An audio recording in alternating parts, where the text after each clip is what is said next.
She laughed at me the first time our paths crossed. Her cold voice slicing through the air, she said, "I don't date poor men." To her, I was nothing more than a struggling single dad with patched-up shoes and empty pockets, a man beneath her notice. But fate doesn't ask permission before it ties two lives together. One moment of fire and fear forced us into each other's world, and from there, everything began to unravel. Her pride, my walls, and the secrets neither of us wanted to face. What happens when a man with nothing left to lose collides with a woman who thought she had everything? Do you believe in fate, in second chances, and in love that comes when you least expect it? If yes, like this video and share your thoughts in the comments. Daddy, the toast is burning again. I jolted upright. The smell already in my nose. Black smoke curled from the toaster, and my daughter's laughter rang like bells behind me. My son was giggling too, pointing at the disaster I called breakfast. All right. I muttered, yanking the plug. Who wants slightly crispy toast? You, they shouted in unison. For a moment, I laughed with them. For a moment, life almost felt normal. But mornings always betrayed me, because I still remember the morning before. The phone call, the trembling hands, the way my knees gave out on the kitchen floor when they told me she wasn't coming home. I cleared my throat, forcing my voice steady. Eat your eggs first. Toast optional. My son frowned. When's Mommy making breakfast again? The knife in my chest twisted. I bent down, pretending to tie his shoelaces, just so he wouldn't see my face. She's watching over us, buddy, so we have to eat twice as much for her, okay? Does that mean extra syrup? My daughter asked, tilted her head with those hopeful eyes. I smiled even though it hurt. Yeah, extra syrup. They cheered like it was a holiday. Inside, I was breaking. Nights were worse. After I tucked them in, after their breathing slowed, I would sit on the edge of my bed and whisper to the ceiling. I'm sorry.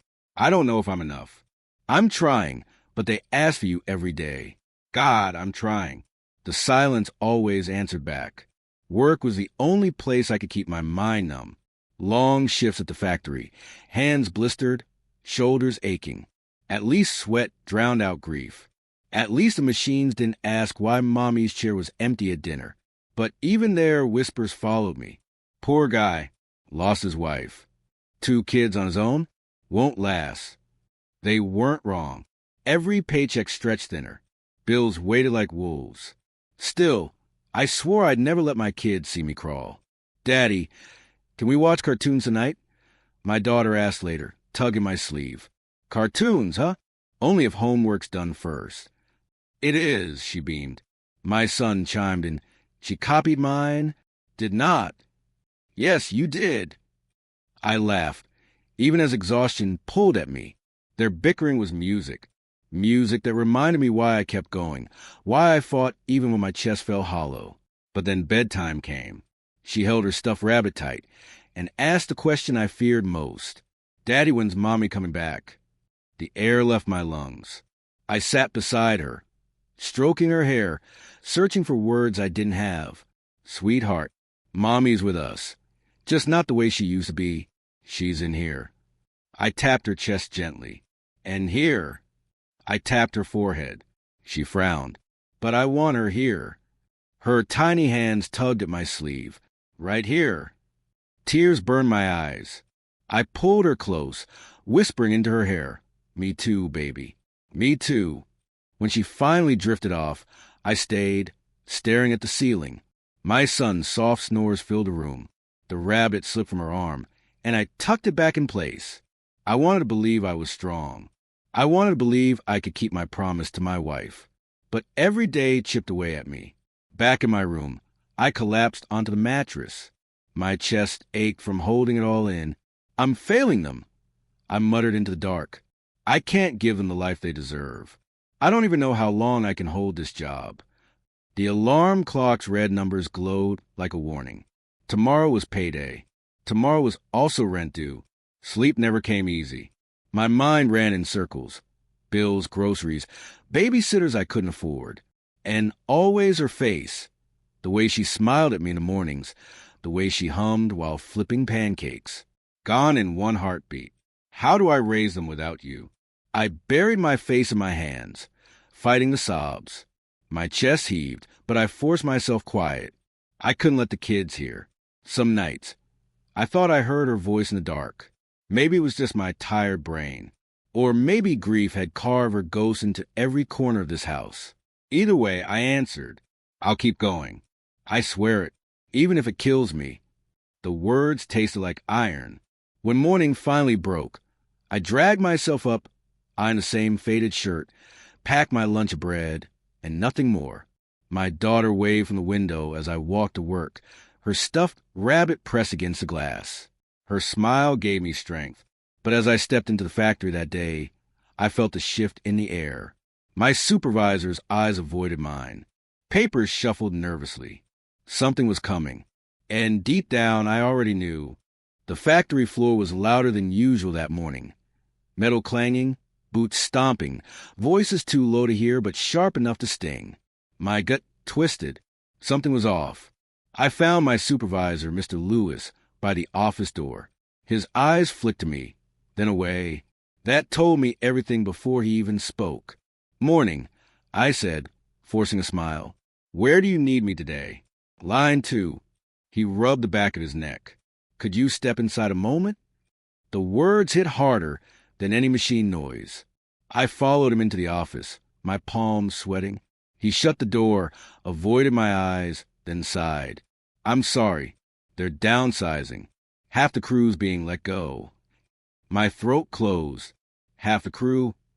He nodded. Your name's on the list. I stared at him. Lewis, I've been here 6 years. I don't miss shifts. I know. You're one of the hardest workers we have. But this wasn't my call. He slid an envelope across the desk. 2 weeks' pay.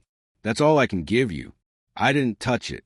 My hands clenched on my knees. I have kids, I whispered. 2 of them. You know that. His face softened, but his words stayed hard. I'm sorry. Sorry. That word didn't put food on the table. That word didn't pay rent. I walked out with the envelope like it was a death sentence in my pocket. By the time I got home, my daughter was at the table, coloring with broken crayons. Daddy, she shouted. You're early. My son squinted. Did they let you off? I forced a smile. Something like that. I sat down, heart pounding. The envelope burned in my jacket. My daughter crawled into my lap. Can we get ice cream tonight? Please. Her little arms wrapped around my neck. The words caught in my throat. How do I tell them? How do I crush their joy? Instead, I kissed her forehead. Not tonight, sweetheart. Daddy's got to figure some things out. My son frowned. You look sad. I'm fine. I lied. Dinner was bread and water. I sliced it thin, pretending it was enough. Why aren't you eating, Daddy? My son asked. I already ate at work, I said quickly, pushing the plate toward him. He narrowed his eyes. You always say that. I'm serious. I had a sandwich earlier. My daughter giggled. You're not good at lying, Daddy. The laughter stabbed me. They deserve better. They deserve pancakes and warm stew and full bellies. Not this. When they went back to coloring, I buried my face in my hands. What am I supposed to do now? 2 weeks' pay won't even cover rent. Who's going to hire a broken man with no degree, 2 kids, and no one to watch them? That night, I called my old friend Mark. He was the only one I trusted enough to hear the truth. Man, that's rough, he said over the phone. But listen, there's this janitor opening at Sterling Enterprises. Big corporate place downtown. Pays better than factory work. A janitor? I repeated. Yeah, not glamorous, but it's steady, and steady's what you need. I leaned against the wall, staring at my sleeping kids. Corporate offices? That's not my world, Mark. I'll look like a fool. You look like a fool letting your kids starve. Swallow the pride, brother. Do it for them. His words stung because they were true. The next morning, I ironed my only decent shirt, the one with a button missing at the cuff. My daughter watched from the couch. Where are you going, Daddy? Job hunting, I said, forcing cheer. Can I come? I shook my head. Not today. Sweetheart, be good for your brother. She pouted. Bring back ice cream if you find a job. I managed a laugh. Deal. As I stepped outside, the city air felt heavier than usual. Every bus rumble, every horn honk reminded me I didn't belong in those tall glass buildings.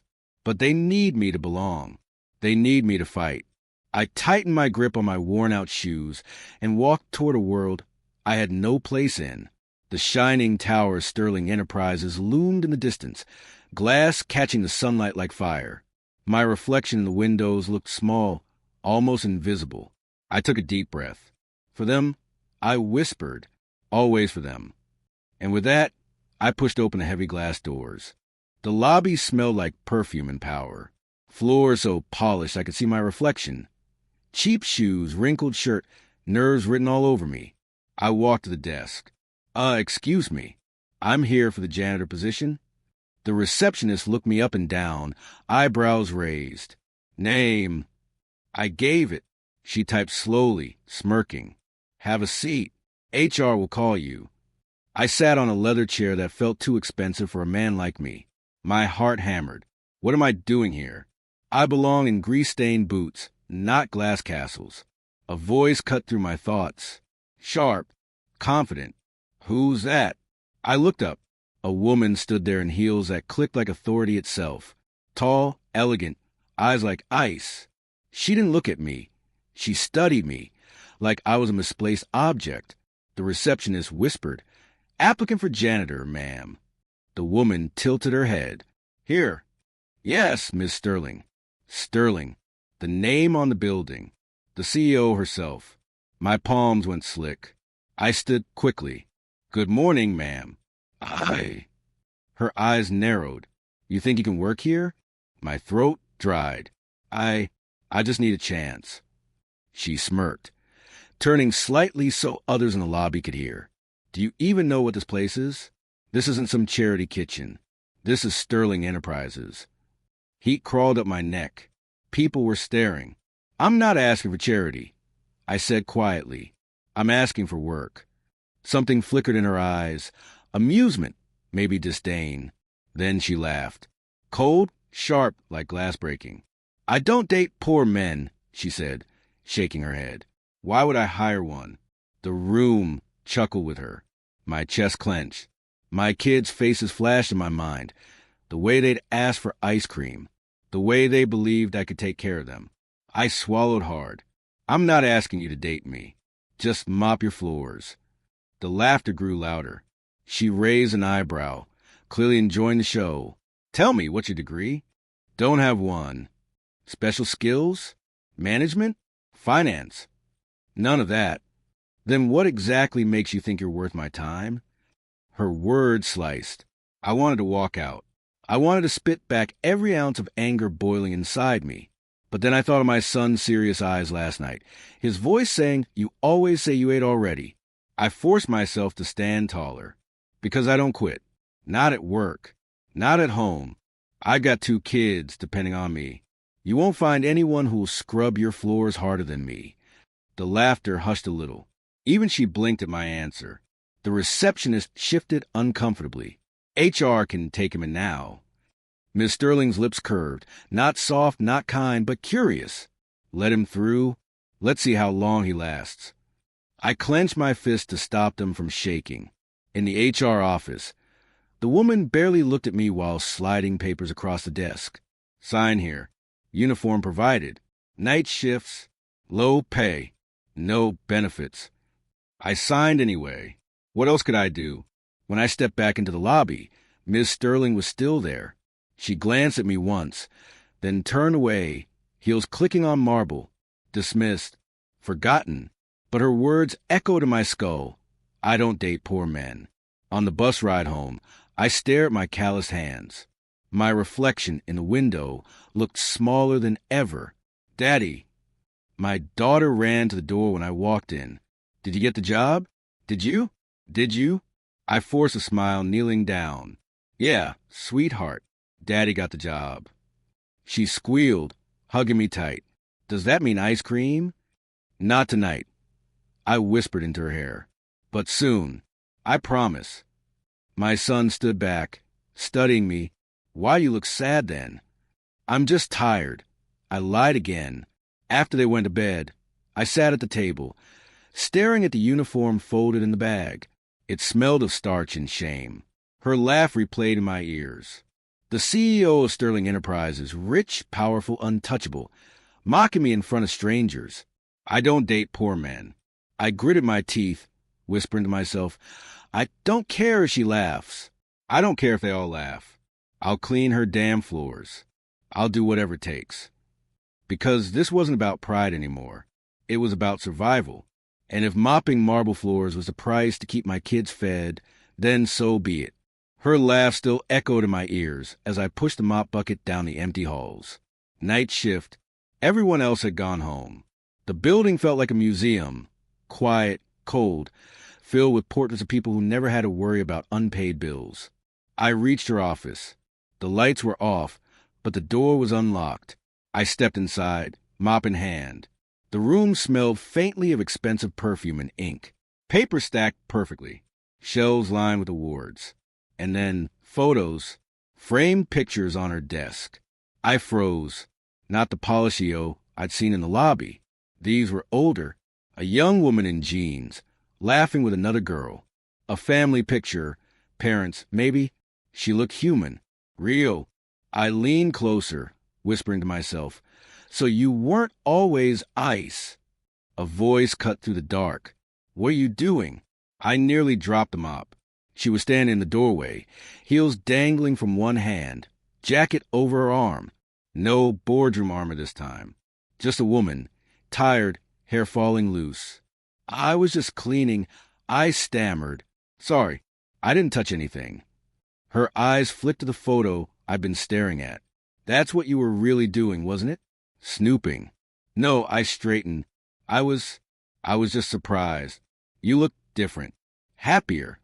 Her lips pressed into a thin line. For a long second, she didn't move.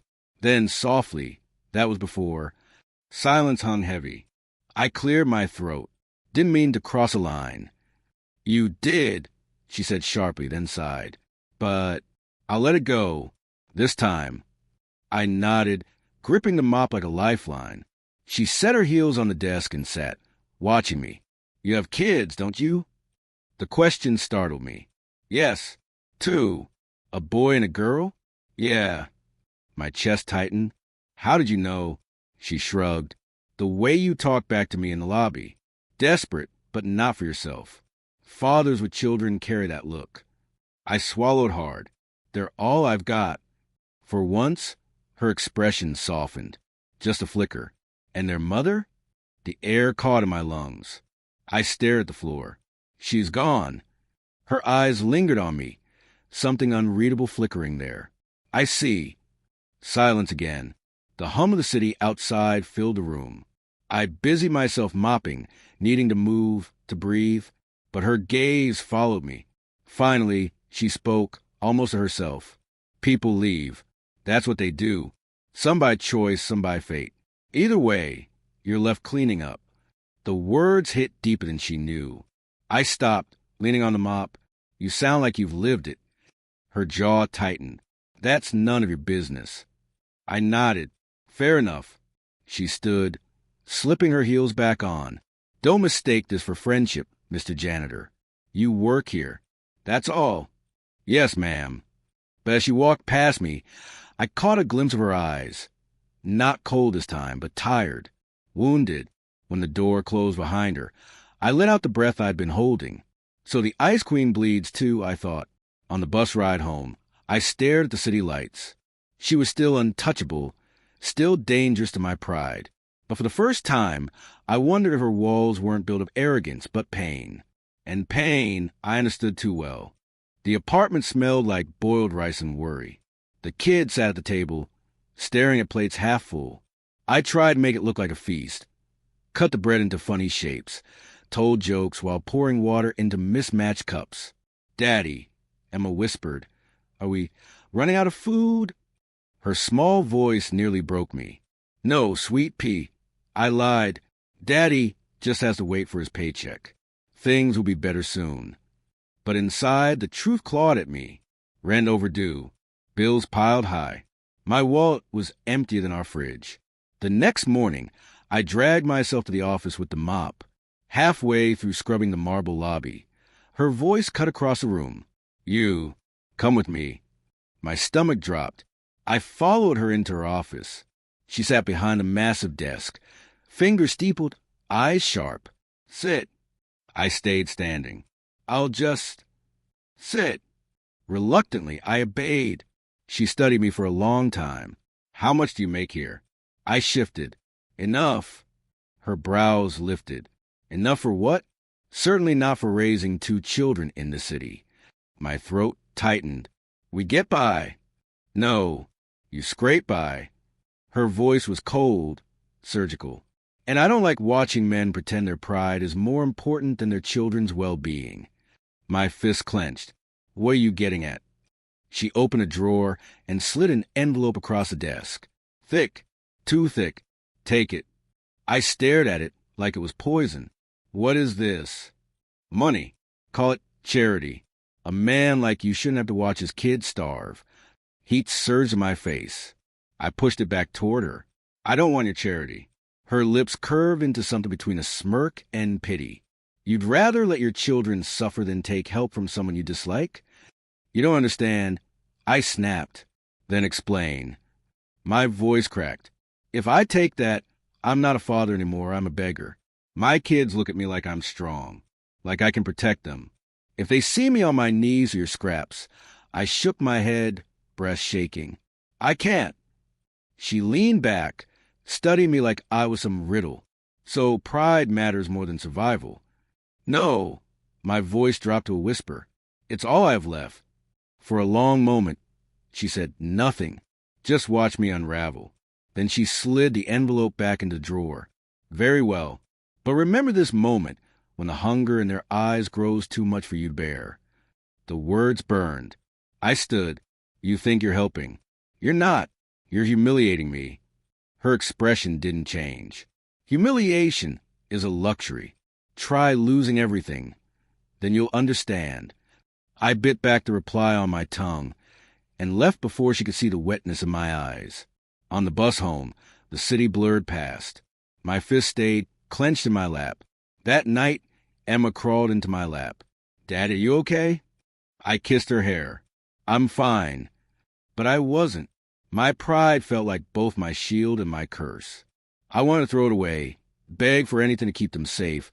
But if I broke, what kind of father would I be? Liam tugged at my sleeve. "Daddy, will you be here tomorrow?" "Yes, buddy." I forced a smile. "Always." They believed me, and that belief, it was the only thing keeping me standing. The cough started small, just a tickle in Emma's throat. By morning, it sounded like she was swallowing knives. "Daddy," she rasped, clutching her chest. Liam sat beside her, pale, sniffling. My stomach dropped. Both of them. I pressed my palm to her forehead. Burning. Liam, too. "All right, sweet pea," I whispered, fighting panic. "We're going to the clinic." At the free clinic, the waiting room smelled like disinfectant and fear. I held them close as nurses moved around like ghosts. Finally, the doctor called us in. He listened to their chests, frowned, scribbled notes. "They've both got a severe infection," he said. "They'll need antibiotics immediately." I swallowed. "Okay, how much?" He sighed. "The medication and tests about $400. $400. The number hit like a hammer. I had $40 in my wallet. "Doctor," I whispered, "isn't there cheaper medicine?" He looked at me with tired eyes. "I can't risk your children's lives with shortcuts. Without treatment, it could get worse fast." My chest collapsed. I can't." Emma tugged at my sleeve, voice weak. "Daddy, am I going to die?" The question gutted me. "No, baby. No. Daddy won't let that happen." "But how?" I stepped into the hall, hands shaking. My pride screamed at me. "You'll find a way. Don't crawl to her." But another voice, the father in me, was louder. "They need you. Now. Swallow the pride. I dialed the only number I knew could change this. She answered on the second ring, her voice sharp as ever. What is it? I couldn't breathe. My throat burned as I forced the words out. It's my kids. They're sick. I need help. Silence on the line. Then, flatly, where are you? At the clinic. 20 minutes later, her black car pulled up. She stepped out, immaculate even at midnight. Heels clicking on the pavement. I almost couldn't look at her. My shame was acid. Inside, I muttered. She spoke to the doctor like she owned the building. Within minutes, the prescriptions were filled, papers signed, bills cleared. Just like that. When it was over, she turned to me. You could have saved yourself humiliation if you'd accepted the envelope earlier. I wanted to scream, but my voice broke instead. This isn't about me anymore. I'd crawl through glass for them. Her expression softened, just slightly. Then why fight so hard against the inevitable? You need me. The words stung, maybe because they were true. Back home, I tucked Emma and Liam into bed. Medicine bottles lined up on the counter like fragile promises. Emma's eyes fluttered open. Daddy? Yes, sweet pea? She smiled faintly. You didn't let me die. Tears burned my eyes.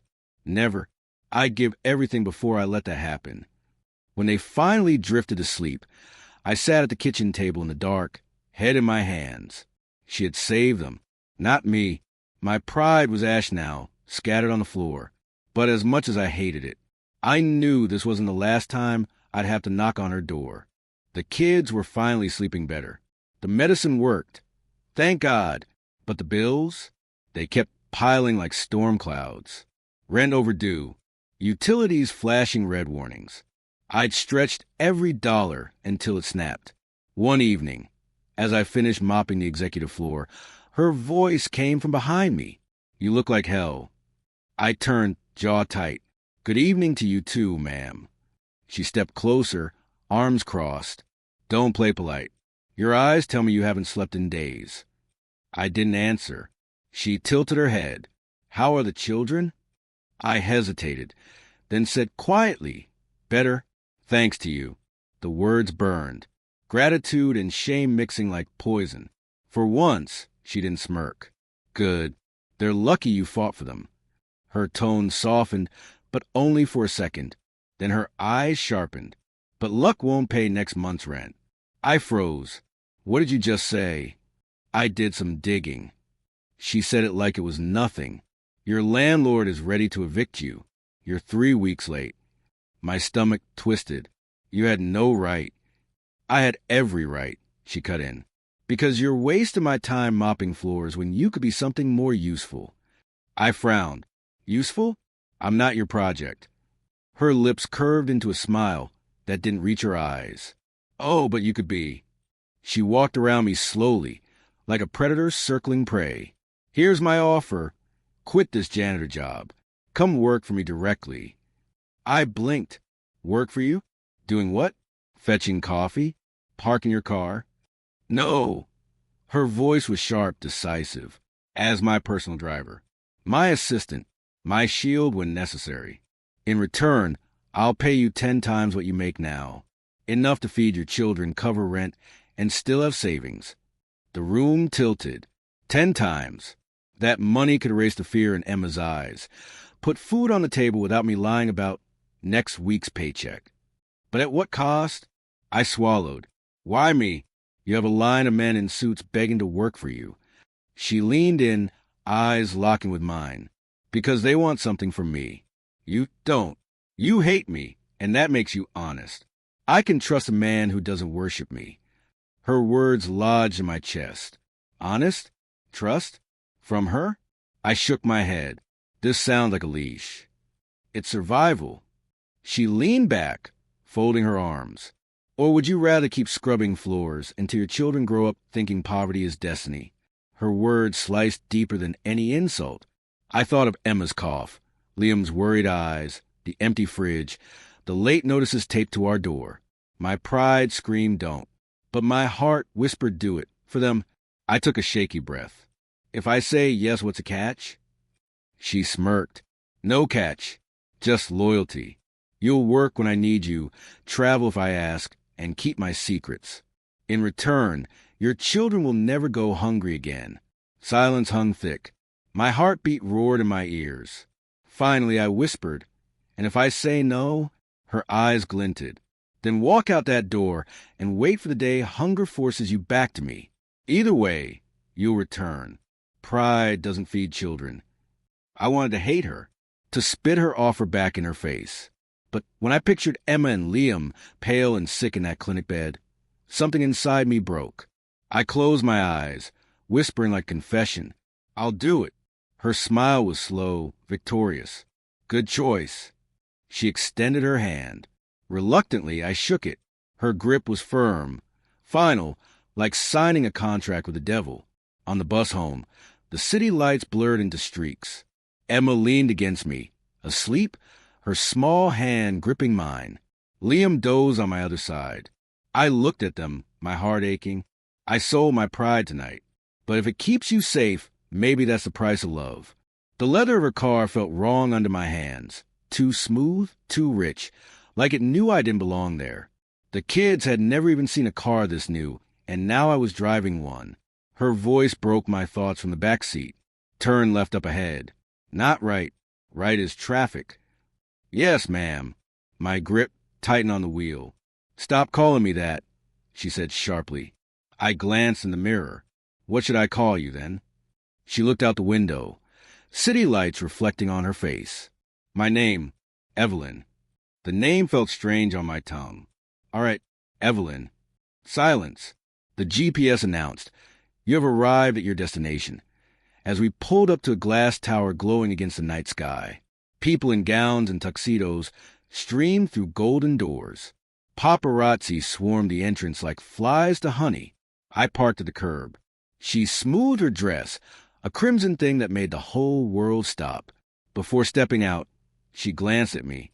"Stay close. Don't let anyone bother me." I frowned. "Bother you? I thought I was just driving." "You're more than that now. Keep up." The moment she stepped onto the sidewalk, the flashes exploded. Reporters shouted her name. She walked through the chaos like a queen, head high, unshaken. Me?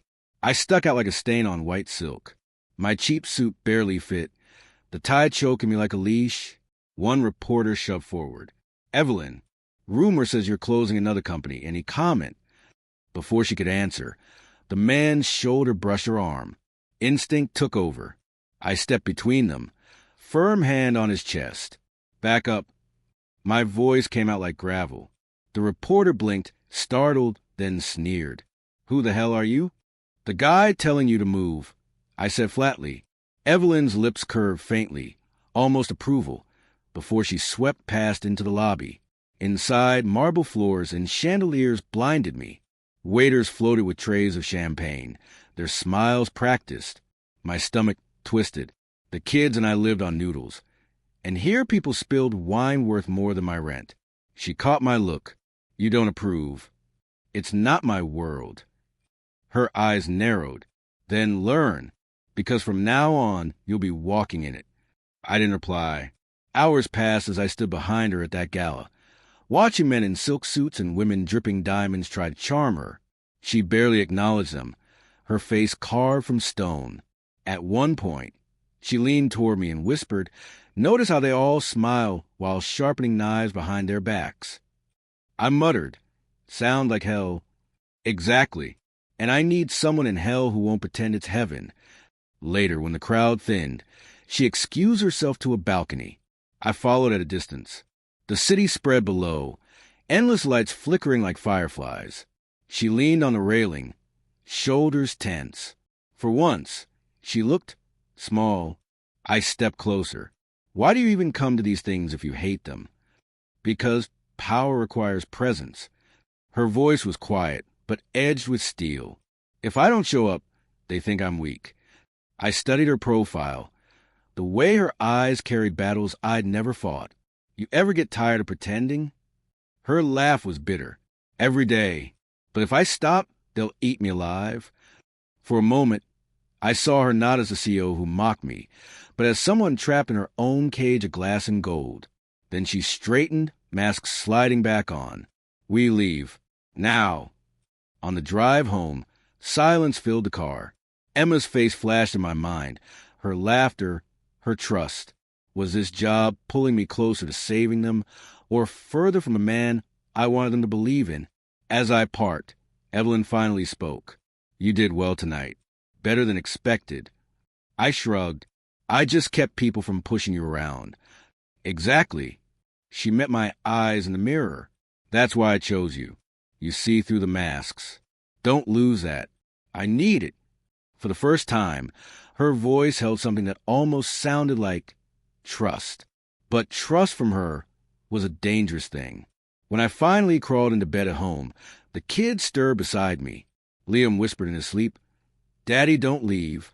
I kissed his forehead. Never, I murmured.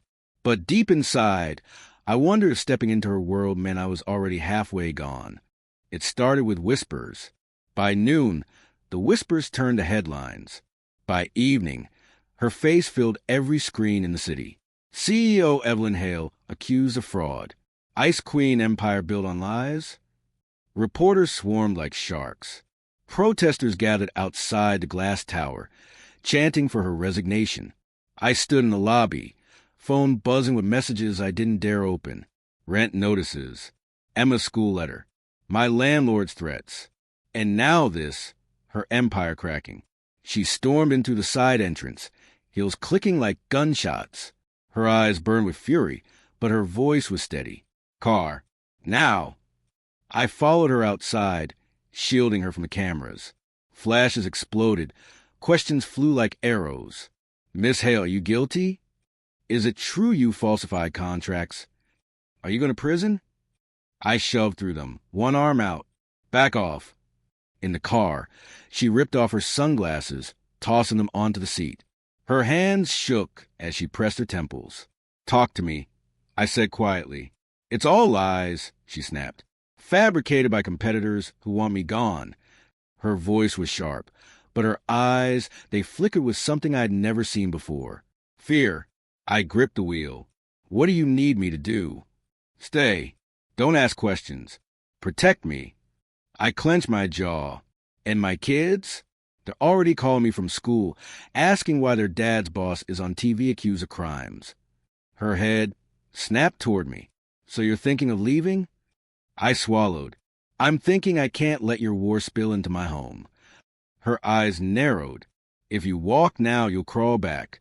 You need me. Anger flared. I needed you when my kids were dying. Tonight, I need to keep them safe. Her face hardened, but her voice cracked. If I fall, they'll destroy everyone around me, including you, including them. The words chilled me. We pulled up to her private residence, guards flanking the gates. Inside, the mansion felt less like a home and more like a fortress under siege. She paced the marble floor, tossing her phone onto the couch. They want me ruined. They'll dig into my past, my deals, my life, and when they find nothing, they'll invent more. I folded my arms. So what's the plan? Her eyes burned into mine. We fight back, and I need you closer than ever. My chest tightened. Closer how? Full time. Live here. Be by my side. Protect me. The air left my lungs. Live here? Away from my kids. Bring them. She shot back. I stared at her. You want Emma and Liam in this circus? Cameras outside. Enemies circling? They need stability, not this. Her expression wavered. Just for a moment. Then trust me to keep them safe. I shook my head. You can't promise that. She stepped closer, lowering her voice. Neither can you. Not on your salary. Not with eviction at your door. This is the only way. Her words cut like glass. She was right, and I hated her for it. Emma's laugh echoed in my head. Liam's sleepy whisper, "Don't leave, Daddy." I felt torn clean in half. Evelyn, I said, voice breaking, I'm a father before I'm your shield. If this deal puts them in danger, I walk, no matter the cost. Her jaw tightened. For a long second, she said nothing. Then, softer, you think I don't understand? My father sold me to boardrooms before I could spell my name. I swore no one would own me again. But right now, I'm dangling over a cliff, and you're the only one who doesn't want to push me off. The confession cracked her armor. For the first time, I saw the woman beneath the empire. Lonely, cornered, human. But my kids were everything. I whispered, if I stay, it's not for your empire. It's for them. Only them. She nodded slowly. Then stay. And I'll make sure they never fear hunger or sickness again. Her promise sounded like both salvation and a curse. That night, I stood over Emma and Liam as they slept on the worn couch, their small bodies curled close. I brushed Emma's hair back, kissed Liam's forehead. What am I doing to you? I thought, dragging you into a world of wolves just to keep you fed? Outside, cameras flashed against the gates like lightning. Inside, silence pressed heavy on my chest. Evelyn's words echoed. If I fall, you fall with me. For the first time, I wasn't sure I could carry both her empire and my children's fragile world at the same time. And the choice was closing in.